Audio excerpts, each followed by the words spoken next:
रब्बी ज़िदनी इल्मा। ऐ अल्लाह हमारे इल्म में ज़्यादती अता फरमा। यही हम सब की दुआ है। आप भी ये दुआ ज़रूर कीजिए ताकि इल्म के हुसूल में मदद खुदा भी शामिल हो। तो हम माहौल का मुतालिया इस किताब के ज़रिए मालूमात हासिल करेंगे। जमात चहारुम की सबसे पहला सबक है हैवानात का दौरे हयात। इसमें गौर करने वाली बातें होती हैं, तो आपको गौर करके बताना है, यानी बताइए तो भला कुत्ते के पिल्लों और उनकी माँ को देखिए, क्या इनमें यकसानियत नजर आती है? यानी कुत्ते और उसके बच्चे एक जैसे नजर आते हैं? ये आपको गौर करना है। तितली और अंडे से निकले हुए लार्वे को देखिए, क्या उनमें यकसानियत नजर आती है? यहाँ पर आपको गौर करना है कि कुत्ता जो है वो बच्चे देता है और तितली लार्वे या अंडे देती है। उसी तरीके से मुर्गी भी अंडे देती है। हम यहाँ पर देखेंगे कि मुर्गी अंडे देती है, इन अंडों से चूजे निकलते हैं, जैसा कि आप वीडियो में भी देख रहे हैं, आप जानते भी हैं। लेकिन क्या बिल्ली के बच्चे अंडों से निकलते हैं? ये हमारे आसपास की चीजें हैं, इस पर हमें गौर करना है। हैवानात की नशोनमा। नशोनुमा कहते हैं बढ़ने को, बतदरीज धीरे धीरे कोई चीज जो बढ़ती है उसे नशोनुमा कहते हैं। उसके बारे में हम मजीद मालूमात हासिल करेंगे। आप तमाम बच्चे ध्यान से देखेंगे तो आपको और भी अच्छी तरह से मालूमात होगी। बकरी के मेमने और पूरी तरह नशोमो पाई हुई बकरी में कुछ ज्यादा फर्क नहीं पाया जाता। बिल्ली के बच्चों और बिल्ली में भी ज्यादा फर्क नहीं होता। बच्चे माँ के पेट में नशोनुमा पाते हैं, माँ के पेट से उनकी पैदाइश होती है। ये हैवानात अंडे नहीं देते, लेकिन कौवा, मकड़ी, गिरगिट जैसे कुछ हैवानात अंडे देते हैं। आप बताई हुई बातों को गौर से सुनिए और इसको एक बार और अगर आप पढ़ेंगे तो आपकी मालूमात और पुख्ता हो जाएगी। अंडों से चूजों की पैदाइश। चींटियां, तितलियां, मछलियां, मेंढक, सांप, ये तमाम हैवानात अंडे देते हैं। आम तौर पर इनके अंडे हमें देखने को नहीं मिलते। कुछ छोटे हैवानात के अंडे बहुत छोटे होते हैं, वो तो हमें आसानी से नजर भी नहीं आएंगे, इसलिए हम उससे वाकिफ नहीं होते हैं कि ये हैवानात अंडे देते हैं। लेकिन मुर्गी अंडे देती है, ये हम सब जानते हैं। मुर्गी के अंडे इतने बड़े होते हैं कि आसानी से नजर आ सकते हैं ना, ये बात बताई गई है।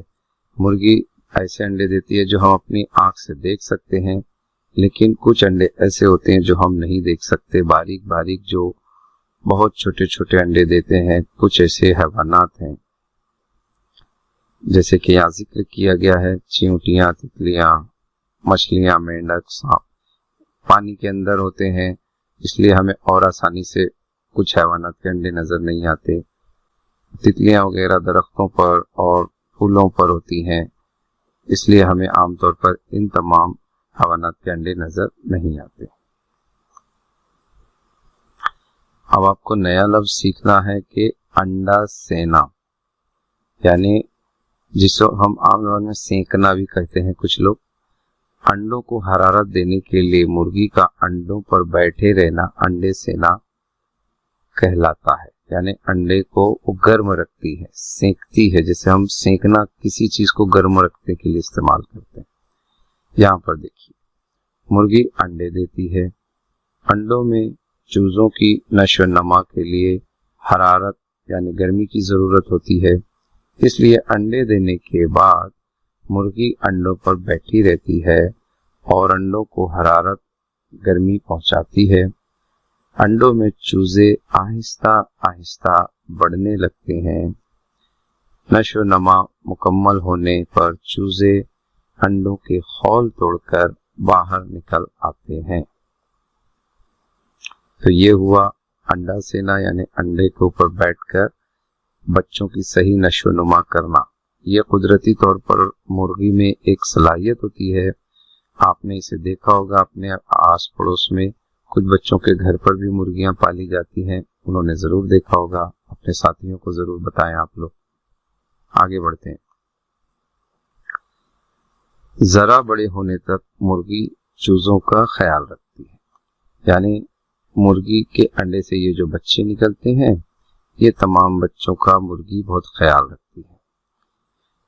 लेकिन क्या आप जानते हैं बच्चों कि जिस वक्त मुर्गी अंडों पर बैठी होती है, उस वक्त वो अंडों की हिफाजत के लिए जारहाना अंदाज इख्तियार कर लेती है, यानी अंडों के पास किसी के जाने पर वो उसे मारने के लिए दौड़ती है। यानी कोई बच्चा जाए तो अपनी चोंच से उसे मारने की कोशिश करती है, चोंच मार मार के उसे भगा देती है। ये हिस्स और ये जज्बा तमाम जानदारों में, हैवानों में आमतौर पर पाया जाता है।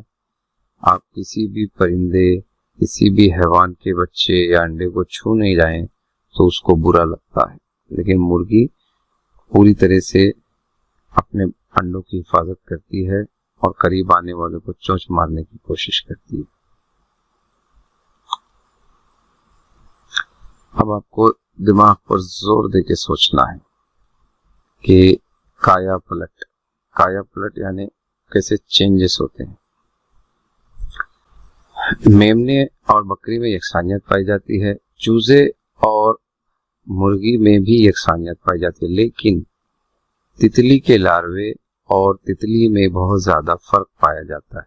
जैसा कि आप देख रहे हैं यहाँ पर, बच्चे और पूरी तरह से नशोनुमा पाए हैवान में नुमाया फर्क होना काया पलट कहलाता है। यानी जैसे कि आप तितली को देख रहे हैं कि तितली के पहले इस तरह से अंडे होते हैं, फिर वो लार्वे बनते हैं, फिर इस तरह से बड़े होते हैं, फिर ये जो लार्वा होता है ये खुलता है और उसमें से तितली निकलती है।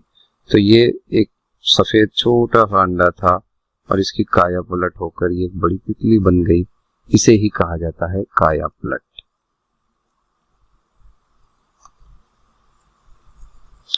तितलियों में काया पलट किस तरह होती है उसके बारे में देखते हैं कि खूबसूरत शक्ल और रंग बिरंगी तितलियां हमारे माहौल ही का एक हिस्सा हैं। तितलियों की जिंदगी नबातात की गुर्बत में गुजरती है, यानी वो फूल पत्तियों के बीच में रहती हैं। तितलियों की नशोनमा के 4 मरहले हैं: अंडा, लार्वा, प्यूपा और बालिग। इनमें बालिग मरहले को हम तितली कहते हैं।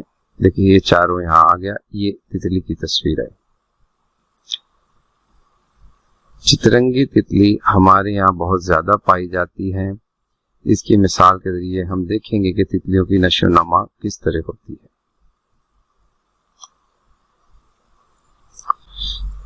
चितरंगी तितली का मादा रुई आग के पत्तों पर अंडे देती है। अंडों से 6 से 8 दिन में लार्वे बाहर निकलते हैं। तितली के लार्वे को सुंडी कहते हैं। सुंडी अंडे से बाहर निकलती है और फौरन खाना शुरू कर देती है। जिस पत्ते पर वो अंडे से बाहर निकलती है उस पत्ते को भी कतर कर खा लेती है।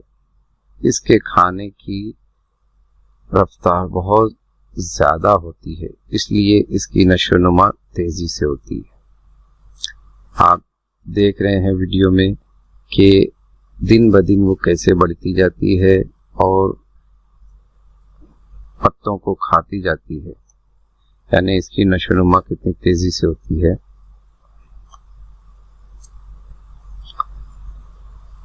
एक और नया लफ्ज यहाँ पर हम सीखेंगे, केंचली।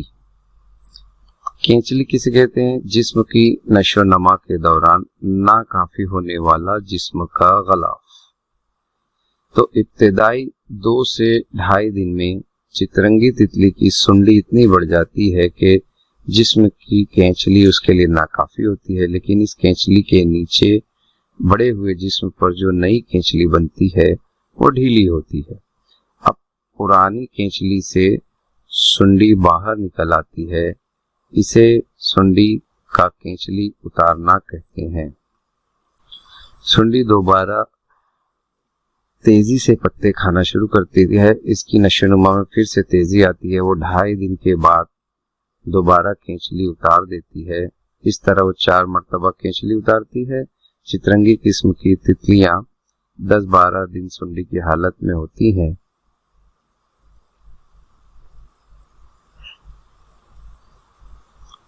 इस तरह तितली बाहर आकर हवा में उड़ती है। ये कुछ और तस्वीरें अच्छी तरह से आप देख लीजिए कि तितलियां किस तरह से सुंडी की हालत में होती हैं और बाहर आती हैं। आखिरी मर्तबा केंचली उतारने से पहले सुंडी किसी तने की गांठ या पत्ते पर रेशम जैसे धागे का गुच्छा बनाती है। इस गुच्छे से वो अपने आप को लटका लेती है। उस वक्त केंचली उतारते ही वो खौल में बंद हो जाती है। नशोनुमा का ये मरहला प्यूपा कहलाता है। खौल के अंदर तितली तकरीबन 11-12 दिन रहती है। इस हालत में वो कुछ भी नहीं खाती, लेकिन उसके जिस्म में अहम तब्दीलियां होती रहती हैं। खौल के अंदर चितरंगी तितली की नशोनुमा मुकम्मल होती है। उसके बाद पूरी तरह नशोनुमा पाई हुई बालिग तितली खौल से बाहर आती है। उस वक्त तितली को 6 लंबे पैर और 4 खूबसूरत पर होते हैं।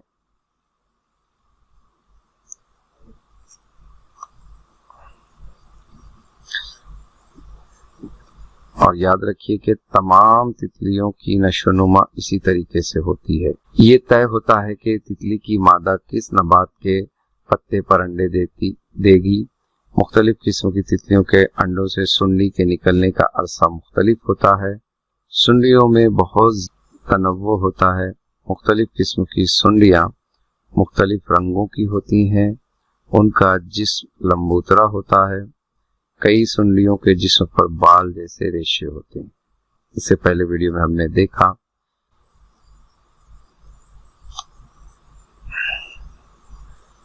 क्या आप जानते हैं, साफ किया हुआ अनाज हम डब्बों में भरकर रखते हैं। इसके बावजूद कुछ दिनों बाद डब्बों के ढक्कन खोलने पर अनाज में कीड़े नजर आते हैं। अनाज के गोदाम, बनिए की दुकान और हमारे घर जैसे किसी भी मकाम पर अनाज में कीड़े हो सकते हैं। कीड़ों की मादा ने अनाज में अंडे दे दिए हों तो हमें नजर नहीं आ सकते, क्योंकि वो बहुत छोटे होते हैं। अनाज के डब्बों में मौजूद हो और गर्मी उन अंडों की नशोनुमा के लिए काफी होती है, इसीलिए डब्बों में उनकी नशोनुमा होती रहती है। उनके भी अंडे सुंडी यानी लार्वे, प्यूपा यानी खौल और बालिग ऐसे मरहले होते हैं। जब हम डब्बा खोलते हैं तब अनाज में कीड़े नशोनुमा के जिस मरहले में होते हैं वही मरहला हमें दिखाई देता है ना। हम बहुत सारे नाम देते हैं अनाज के बारे में कि कीड़े लग गए, फफूंद लग गई, इसमें कीड़े पड़ गए अनाज में। तो ये क्यों होता है? इसी वजह से कि उसमें वो नशोनुमा पा जाते हैं। तो बच्चों, हमने इस सबक में क्या सीखा, तरतीब से एक बार याद कर लेते हैं कि मुर्गी के अंडों में चूजों की नशोनुमा के लिए हरारत की जरूरत होती है, जिसके लिए मुर्गी अंडों पर बैठती है, जिसे अंडे सेना कहते हैं। पूरी तरह नशो नमा पाए हुए चूजे खौल तोड़कर बाहर आते हैं। तितलियों की नशो नमा के 4 मरहले हैं: अंडा, लार्वा, प्यूपा, बाली। चितरंगी तितली रुई के पत्तों पर अंडी देती है।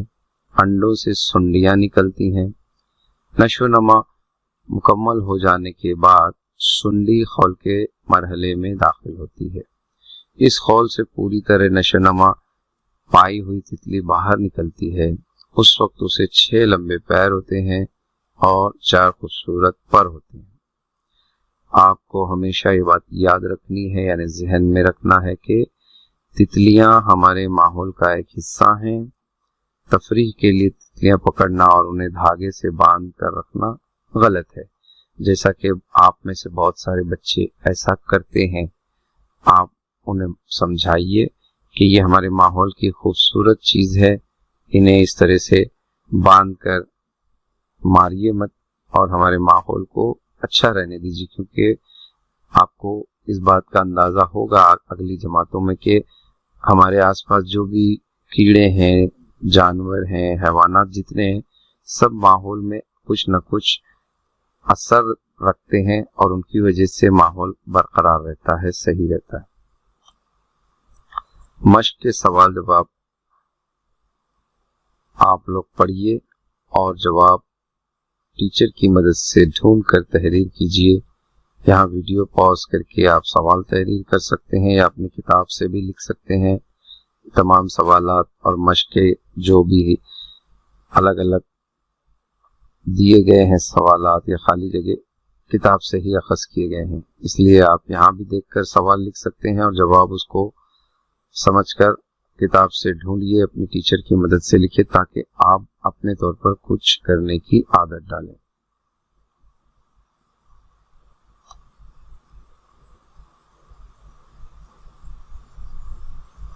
यहाँ वीडियो पॉज करके बच्चों को सवाल जवाब तहरीर करवाइए, 1-1, 2-2, उसके बाद आगे बढ़िए।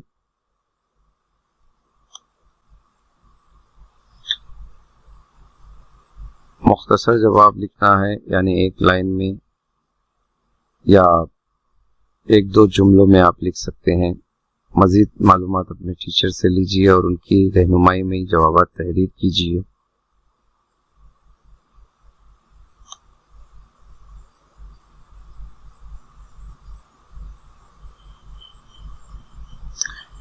सही गलत जुमलों को पहचान कर आगे आपको उसके निशान लगाना है, लेकिन उससे कबल जुमलों को पूरा लिखना है।